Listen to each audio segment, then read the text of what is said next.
Jumpa lagi di Back to BDM. Sekarang saya akan coba mengulas perang narasi dalam kasus Gubernur Jawa Tengah Ganjar Pranowo dan PDI Perjuangan.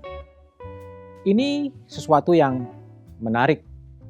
Ada dinamika internal di dalam tubuh PDI Perjuangan yang muncul dalam pertemuan yang dihadiri Ketua PDI Perjuangan Puan Maharani di Semarang. Dalam undangan yang tersebar, justru semua kepala daerah diundang kecuali gubernur.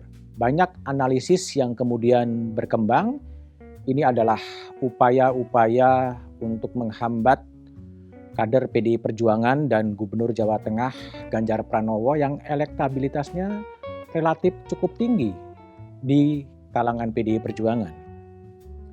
Yang menarik kemudian Puan mengatakan bahwa menjadi pemimpin bukan hanya di media sosial, tapi harus berada di lapangan dan diikuti oleh para pengikutnya.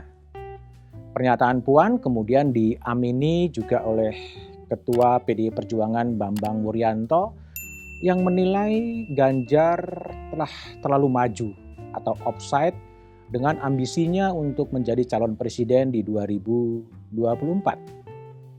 Yang menarik justru ketika DPP PDI sedang bertemu di Jawa Tengah, Ganjar yang tidak diundang justru berada di Jakarta. Dia bersepeda mencoba mengikuti jalur non-tol yang dibuka di wilayah Jakarta. Ganjar sama sekali tidak berkomentar ketika ditanya wartawan, dia hanya menjawab dengan ngeles. Mendingan saya menyelesaikan lab untuk bersepeda.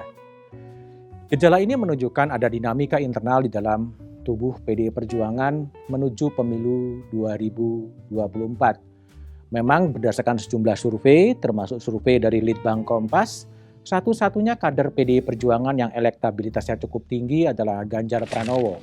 Dia berada di 3 besar atau 4 besar bersama Prabowo, Anies Baswedan, Ganjar Pranowo, dan Ridwan Kamil. Puan Maharani juga masuk, tapi dalam radar masih sekitar 1-2%. Memang betul bahwa Ganjar tidak akan bisa menjadi calon presiden tanpa ada dukungan dari partai politik. Dan itu wadah yang paling tepat memang PDI Perjuangan. Sebaliknya, jika kemudian PDI Perjuangan ingin memunculkan calon-calon baru termasuk Puan Maharani, memang Puan juga harus berani memunculkan gagasan-gagasan besarnya soal Indonesia. Puan juga harus berani seperti dikatakannya sendiri berada di tengah lapangan dan kedua menyuarakan suara-suara yang tidak pernah bersuara di bawah. Hanya dengan mengungkapkan gagasan-gagasan ke publik, hanya tampil dalam alam realitas maupun alam media sosial, elektabilitasnya, popularitasnya akan meningkat. Tentunya publik berharap bahwa ini hanyalah dinamika internal di PDI Perjuangan yang pada satu saat juga akan mengerucut dalam siapa sebetulnya akan dijalankan oleh PDI Perjuangan. PDI Perjuangan pernah punya pengalaman dulu di pemilu ketika Pak Jokowi muncul, juga kemunculan dari Presiden Jokowi, waktu itu calon Presiden Jokowi sebagai Gubernur Jawa Tengah, agak berat untuk dijalankan oleh PDI Perjuangan. Tapi seiring dengan berjalannya waktu, kemudian Ibu Megawati memberikan rekomendasi kepada Pak Jokowi untuk menjadi pemimpin. Apakah kemudian seperti ini akan diberikan kepada Ganjar Pranowo? Apakah kepada kader lain? Tentunya masih harus dilihat.